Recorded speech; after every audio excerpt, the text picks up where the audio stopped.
Hello बच्चों, academic ज्ञान with Saurabh sir YouTube channel पर आपका फिर से हार्दिक स्वागत है। आज की क्लास में हम बात करेंगे chapter number 5 life process and chapter number 6 control and coordination. ठीक है, हिंदी में लाइफ प्रोसेस मींस जैव प्रक्रम और कंट्रोल एंड कोऑर्डिनेशन मींस नियंत्रण एवं समन्वय। ये दोनों चैप्टर बायो के हैं और इनसे जो जो इम्पोर्टेंट टॉपिक हैं उनके बारे में हम चर्चा करेंगे। ठीक है, और उसी इंटरेस्ट और मतलब इजीनेस के साथ इन चैप्टर्स को पूरा करेंगे। ठीक है, तो चलिए स्टार्ट करते हैं। उससे पहले एक बात, कल की एक मैंने न्यूमेरिकल वाली क्लास डाली थी। उस न्यूमेरिकल वाली क्लास में बेटा एक क्वेश्चन था टीवी सेट और टोस्टर वाला।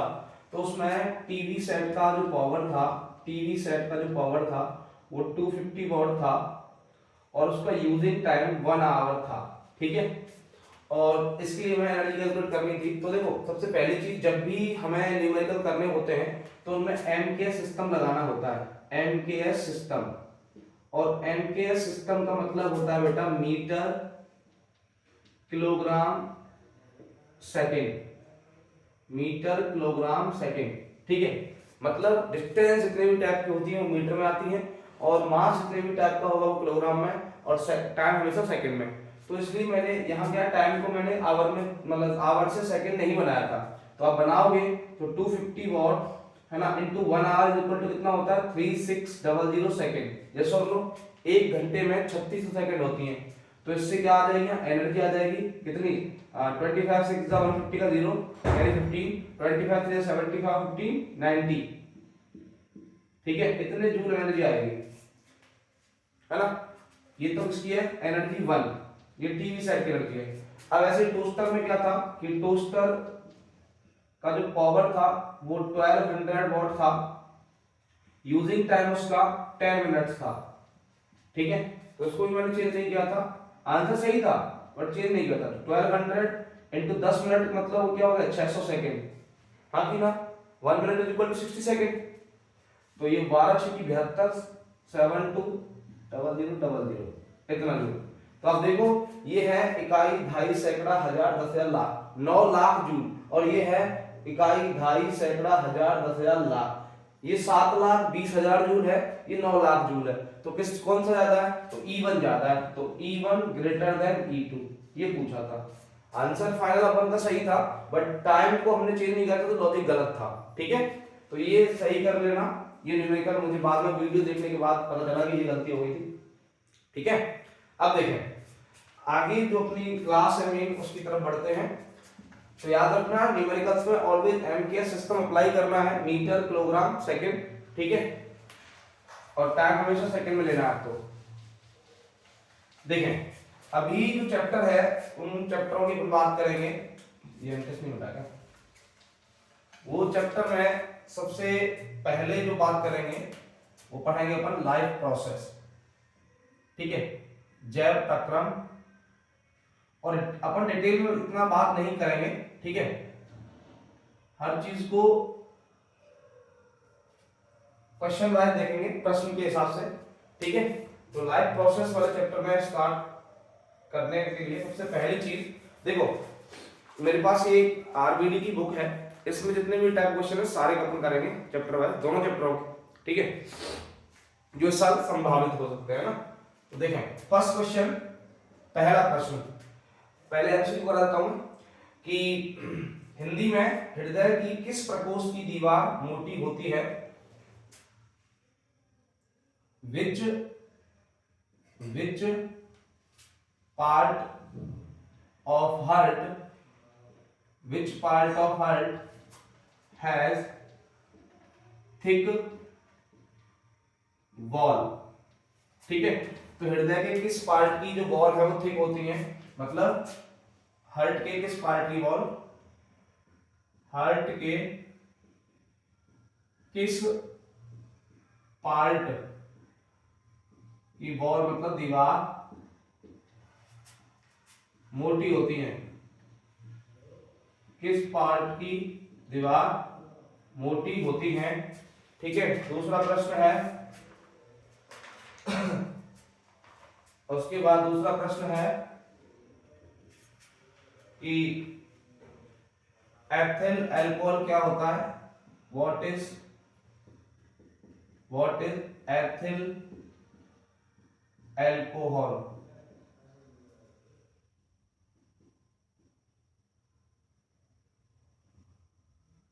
एथिल अल्कोहल क्या होता है? तीसरा प्रश्न, ये सारा एमसीक्यू बेटा।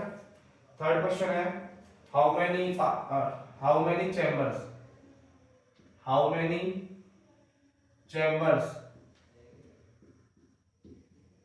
In fish heart, fish heart में कितने चैम्बर होते हैं? ठीक है, मछली के हृदय में, मछली के हृदय में कितने कोष्ठ होते हैं? ठीक है, अगला है,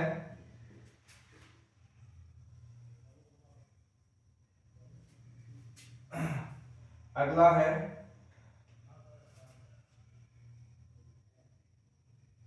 which enzyme, which enzyme is found in saliva? लार में कौन सा एंजाइम पाया जाता है? लार में कौन सा एंजाइम पाया जाता है? और पांचवा, फ्लोएम इज रेस्पॉन्सिबल फॉर,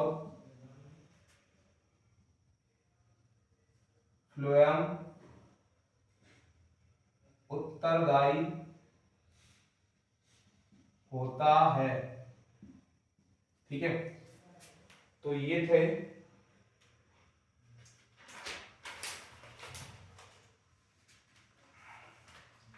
ठीक है। एक है छठवा, विच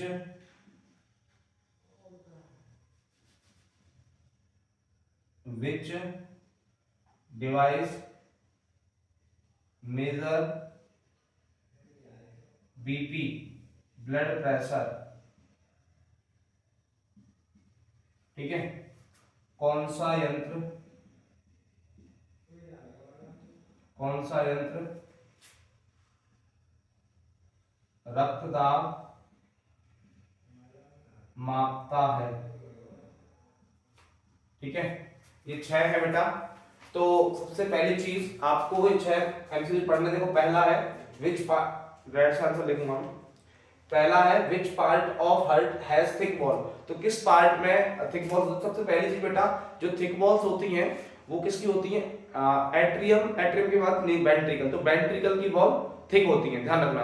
दोनों ही वेंट्रिकल की वॉल थिक होती है, लेकिन ज्यादा पूछा है ना, तो इसमें सबसे पहली चीज देखो, वैसे आंसर तो इसका वेंट्रिकल है। क्या है? वेंट्रिकल। ठीक है, निलय, हिंदी में कहते हैं निलय, है ना। वेंट्रिकल होता है निलय, निलय की दीवार मोटी होती है, हमेशा याद रखना। Ventricles wall are thick, but लेकिन इसमें अगर ज्यादा थिक पूछा है ना, तो इसमें आंसर आपका हो जाएगा लेफ्ट वेंट्रिकल। क्या हो जाएगा? Left ventricle. ठीक है, लेफ्ट वेंट्रिकल में बाया निलय, बाया निलय। ठीक है, तो वैसे वॉल थिक होती है वेंट्रिकल्स की, लेकिन लेफ्ट वेंट्रिकल की वॉल ज्यादा थिक होती है। नेक्स्ट, एथिल अल्कोहल क्या होता है?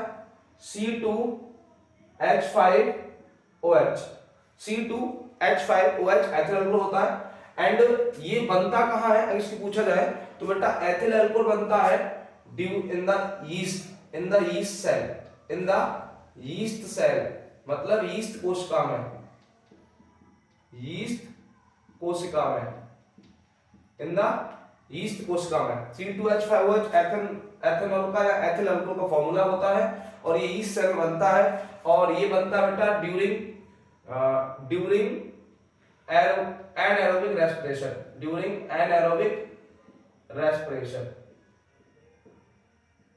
means अवायवीय श्वसन, अवायवीय श्वसन। ठीक है। Next, how many chambers in fish heart? Fish heart में कितने चैम्बर होते हैं? तो आंसर होगा 2। कितने होते हैं? 2। 2 chambers, 2 post.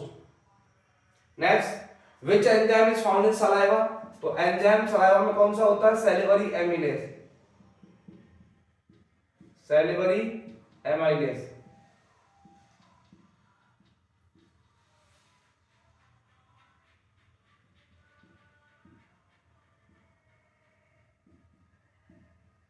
Next, phloem is responsible for food transportation.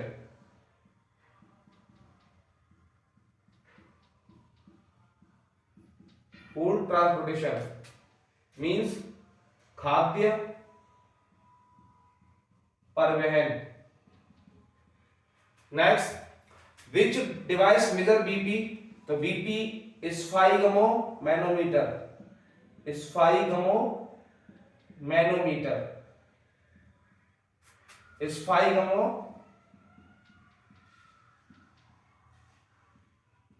गमो manometer. Okay, ये थे 5 एमसीक्यूज। ठीक है, एक बार स्क्रीनशॉट ले आप, उसके बाद आगे चलते हैं।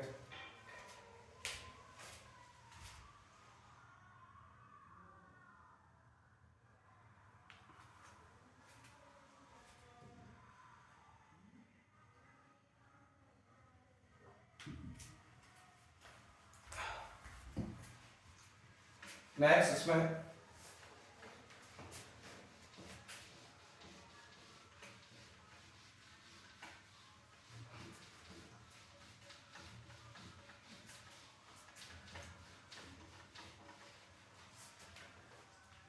अभी बात करते हैं बेटा, इसमें एमसीक्यूज के बाद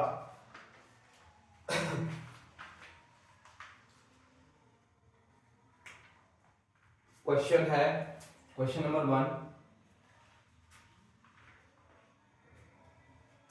इन ह्यूमन बीइंग मनुष्यों में, अभी हिंदी में बोलता जाऊंगा। इन ह्यूमन बीइंग्स मनुष्यों में oxygen and carbon dioxide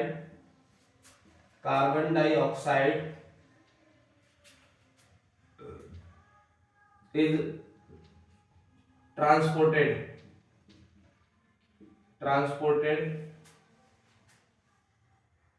transported in which method?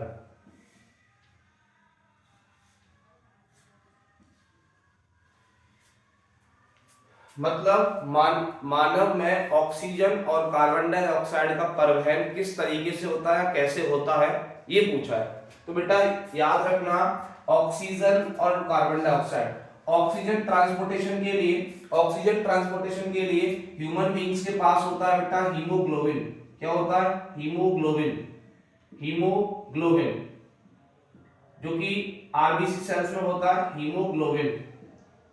Haemoglobin RBC sales में होता है, जो ऑक्सीजन ट्रांसपोर्टेशन करता है। नेक्स्ट, कार्बन डाइऑक्साइड जो होता है, उसके लिए बेटा कार्बन डाइऑक्साइड डिसॉल्व होता है, इट डिसॉल्व इन वाटर। ये वाटर के साथ डिसॉल्व होता है, एंड डिसॉल्व वाटर होने की वजह से ना ये क्या करता है, ये प्लाज्मा के थ्रू ट्रांसपोर्ट होता है। उसके थ्रू प्लाज्मा, ब्लड प्लाज्मा के थ्रू ट्रांसपोर्टेशन इसका होता है। CO2 is transported by the blood plasma, and the oxygen is transported by the hemoglobin that is found in the RBC cell. That is the answer. Hemoglobin is transport the oxygen, and blood plasma transport the carbon dioxide. रक्त का plasma carbon dioxide को परिवहन करता है और oxygen को haemoglobin परिवहन करता है। ठीक है, यही लिखना है। देखें,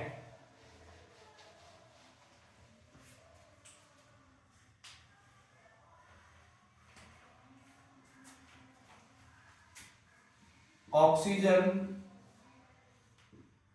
is transported by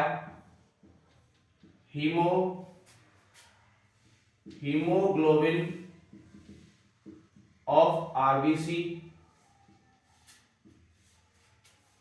and CO2 is transported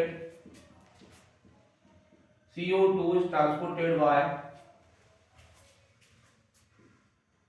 blood plasma bracket में since CO2 dissolve in H2O means water. That is the answer. इधर से थोड़ा समझा देता हूं, चलो इसको लेंदी हो जाएगा। Question number 2, next question,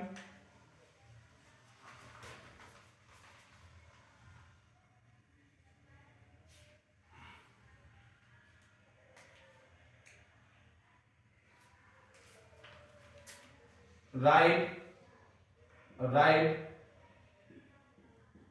function of amylase। amylase का कार्य क्या होता है? तो amylase का जो फंक्शन होता है उसका function starch is converted into sugar by the amylase। Starch is converted into sugar by the amylase। Next third question है,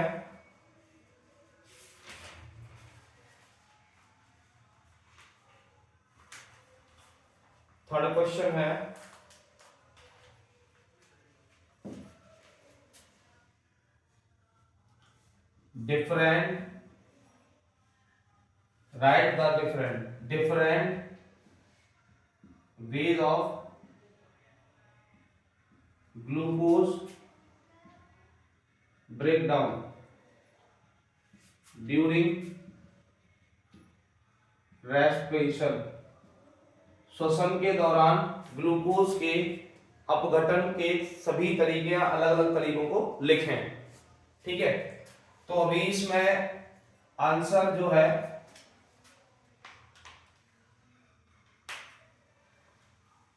आंसर क्या है?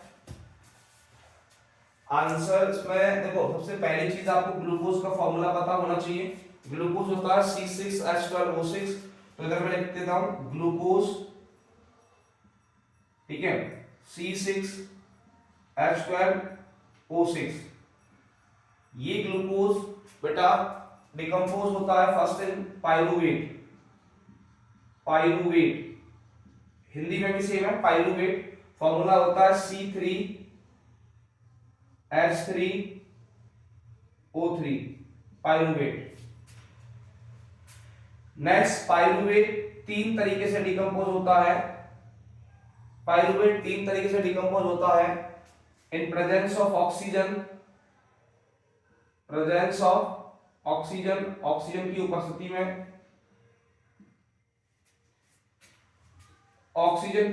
में, पाइरूवेट फर्स्ट डिकम्पोज होता है CO2 carbon dioxide, H2O water and ATP energy, ATP adenosine triphosphate. In lack of oxygen, oxygen के अभाव में ये पाइरूवेट डिकम्पोज होता है lactic acid plus energy. Lactic acid is C3H6O3। Next, in absence of oxygen,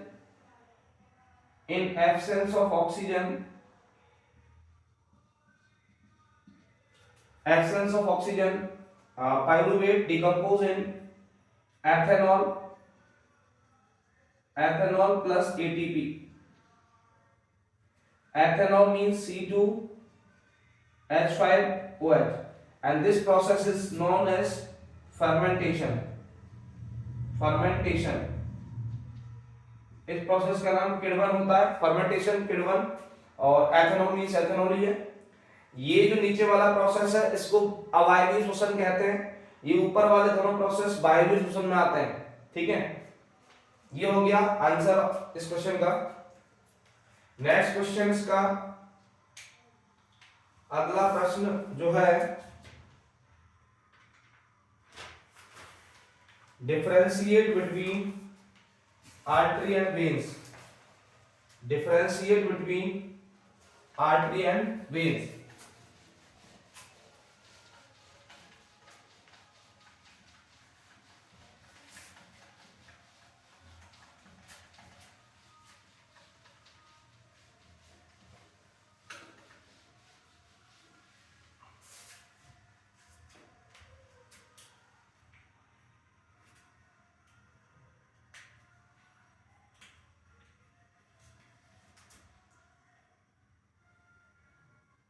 differentiate between artery and vein, सिरा और धमनी में अंतर, ठीक है। अभी आर्टरी और वेन जब भी डिफरेंशिएशन वाला क्वेश्चन आता है तो डिफरेंशिएशन वाले क्वेश्चन के लिए फर्स्ट ऑफ ऑल आपको पार्टीशन ड्रॉ करना है। तो इधर साइड मैंने लिखा आर्टरीज धमनी, इधर साइड मैंने लिखा वेन्स सिरा। तो पहली चीज दोनों के लिए आर्टरीज और वेन्स में पहला बेसिक डिफरेंस होता है, arteries away from the heart करती है ब्लड को, means artery it carry these carry, it लिख दो चलो देखो, it carry pure blood. Next इधर होगा it carry impure blood. Veins में इम्प्योर ब्लड फ्लो होता है, आर्टरी में प्योर ब्लड फ्लो होता है। Next second part, second difference, these it has thick walls,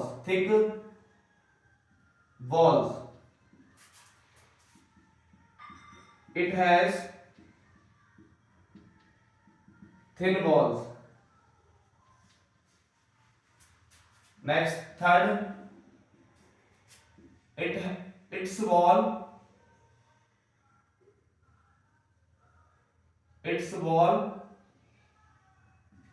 are elastic, इधर its wall are non-elastic। next it carries high pressure blood,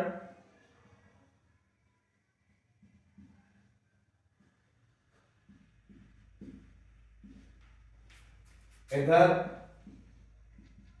it carries low pressure blood।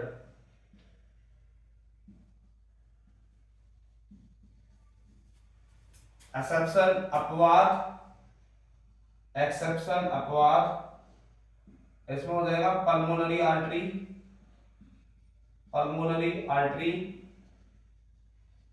और इसमें हो जाएगा exception pulmonary vein.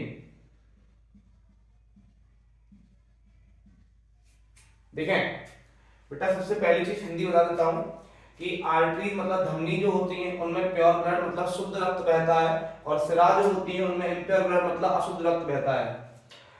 धमनी में it has thick walls मतलब मोटी दीवार होती है, और सिरा में बेटा थिन वॉल्स मतलब पतली दीवार होती है। धमनी में वॉल्स जो होती है वो इलास्टिक मतलब प्रत्यास्थ होती है। इलास्टिक मींस होता है the object that changes its shape and size on applying the force, वो वस्तुएं जो फोर्स लगाने पर अपना आकार बदल लेती हैं उन्हें इलास्टिक मतलब प्रत्यास्थ वस्तुएं। जैसे रबड़ है, आपने खींचा साइज चेंज हुआ, छोड़ा दोबारा वही साइज, ठीक है, उसको कहते हैं इलास्टिक। तो धमनी जो होती है वो इलास्टिक मतलब प्रत्यास्थ होती हैं, सिरा जो होती है वो अप्रत्यास्थ होती हैं, नॉन इलास्टिक। एंड धमनी जो होती है वो हाई प्रेशर ब्लड मतलब उच्च रक्तदाब वाला रक्त प्रवाहित करती हैं, सिरा जो होती है वो लो प्रेशर ब्लड मतलब निम्न रक्तदाब वाला रक्त प्रवाहित करती हैं। असप्शन पल्मोनरी आर्टरी मतलब फुफ्फुसीय धमनी, पल्मोनरी आर्टरी मतलब फुफ्फुसीय धमनी, इसमें अशुद्ध रक्त बहता है, बाकी सब में शुद्ध रक्त बहता है।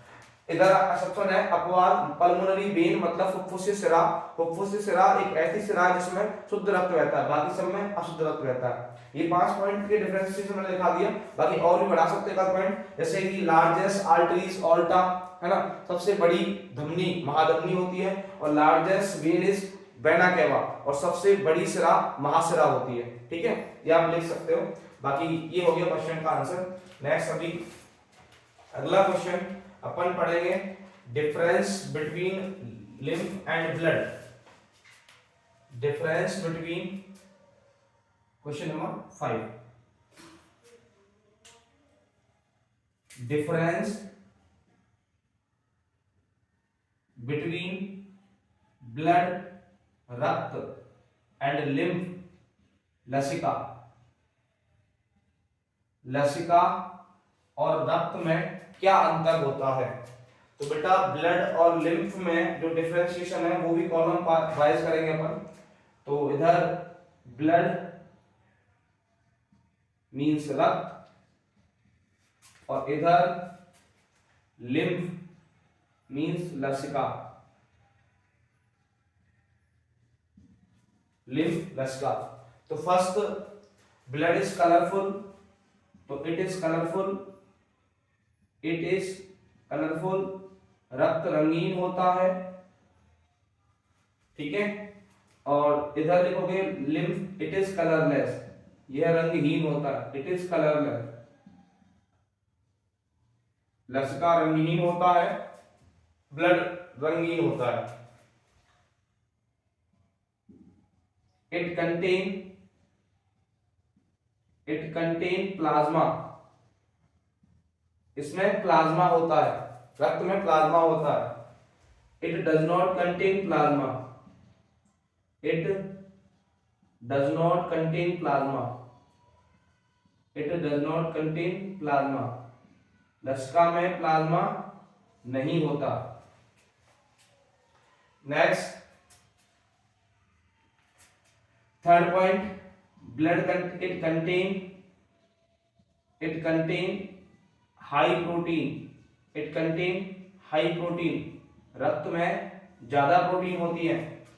नेक्स्ट इधर लिखोगे it contain less protein, it contain less protein, लसिका में कम प्रोटीन होती है। नेक्स्ट फोर्थ लिखोगे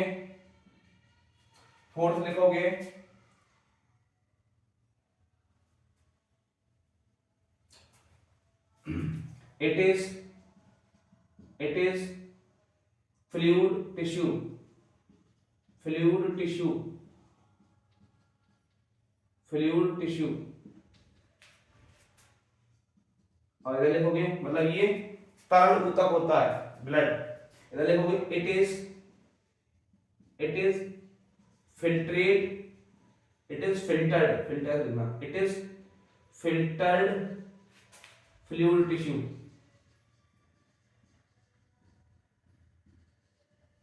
ठीक है, ये छना हुआ तरल ऊतक है। देखो दोनों फर्क है, दोनों सेंटेंस सेम नहीं, कहीं समझो बेटा लिम्फ भी टिश्यू फ्लूइड है, ब्लड भी टिश्यू फ्लूइड है, बट दोनों में बेसिक डिफरेंस ये है ब्लड जो होता है ओनली फ्लूइड टिश्यू है, बट जो लिम्फ है, लिम्फ जो होता है वो फिल्टर्ड फ्लूइड टिश्यू है, मतलब छना हुआ तरल ऊतक है।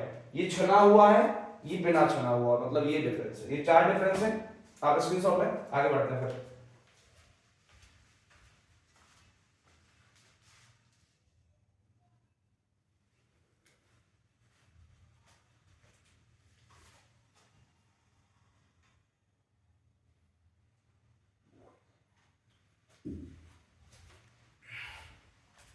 कुल मिला के आप सभी लोग पेपर अच्छे कर रहे होंगे अपने।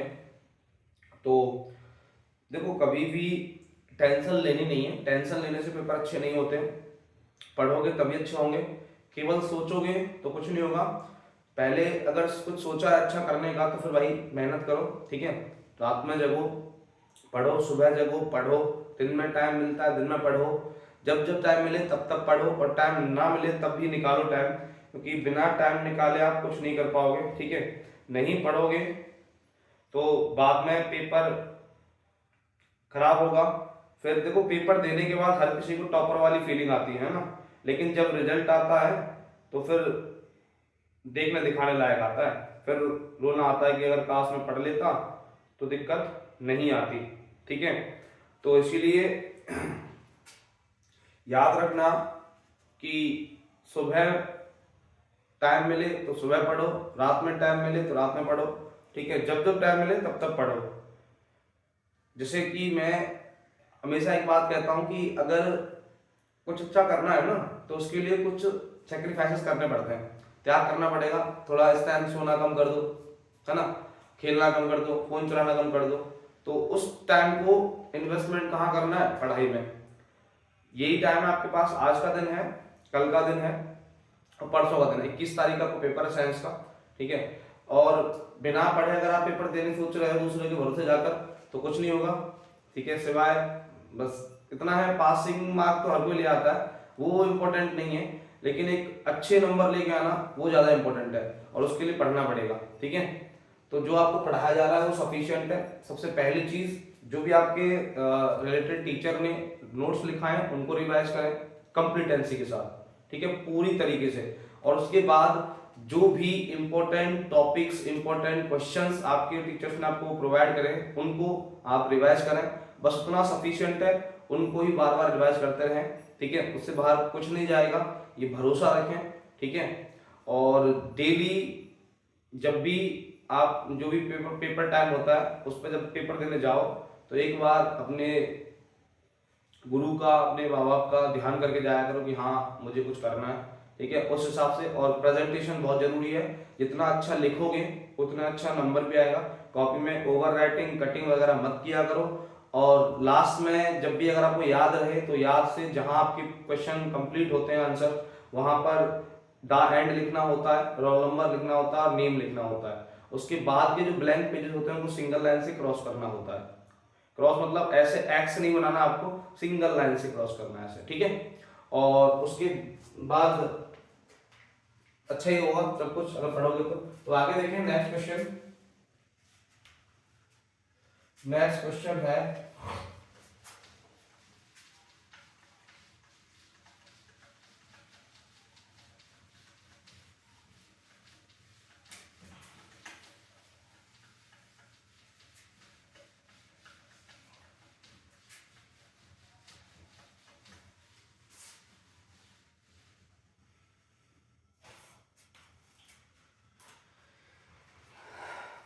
नेक्स्ट क्वेश्चन है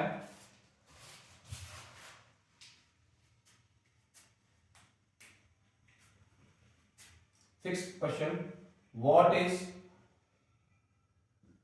is artificial kidney, what is artificial kidney, कृत्रिम वृक्क क्या होता है, and what is hemodialysis, what is hemodialysis and dialysis. अपोहन क्या होता है, अपोहन क्या होता है, अपोहन मींस डायलिसिस, हेमोडायलिसिस एक ही वर्ड है। और आर्टिफिशियल किडनी, कृत्रिम वृक्क क्या होता है। तो दोनों प्रश्न का उत्तर हम देंगे। देखो सबसे पहली चीज, आर्टिफिशियल किडनी का मींस होता है the system of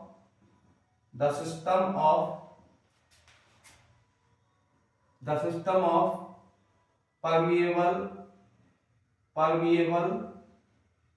membrane tubes, the system of permeable membrane tubes is called artificial kidney,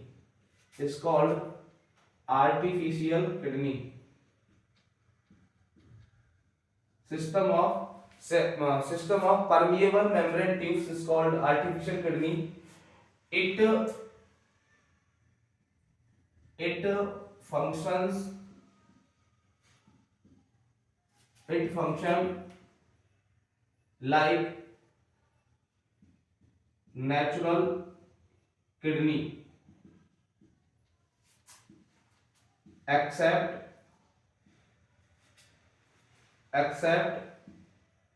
absorption reabsorption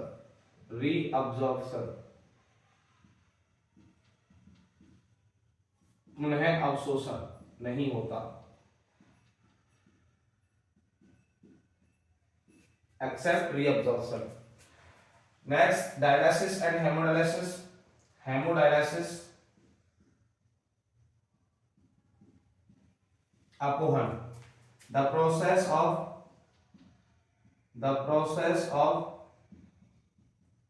removing nitrogenous waste from body or blood. Why artificial kidney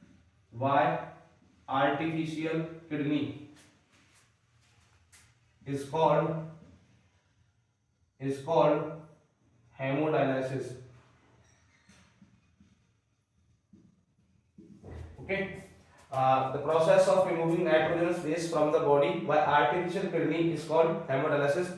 अब इसमें कुछ टर्म्स है वो आपको याद रखने पड़ेंगे। फर्स्ट है डायलाइजिंग फ्लूइड मतलब अपोहन द्रव।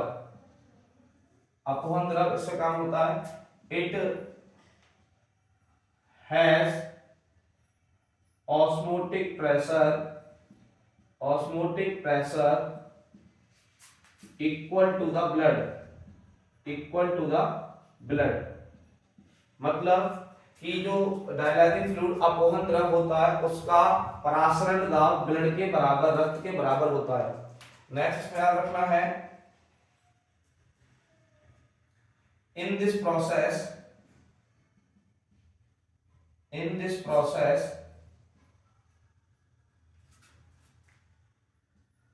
two tubes are connected to human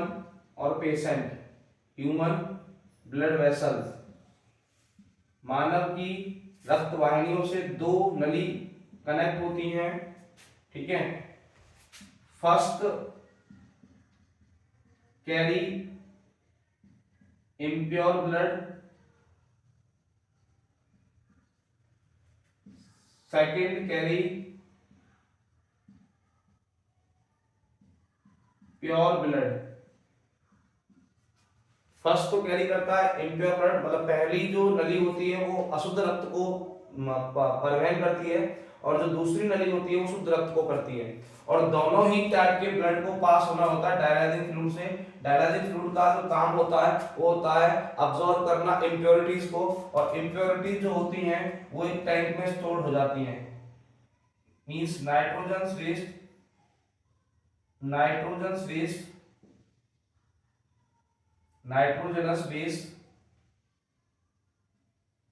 is stored in a tank। Nitrogen अपशिष्ट को एक टैंक में इकट्ठा किया जाता है। ये होता है हेमोडायलिसिस और आर्टिफिशियल किडनी। एक बार देखना,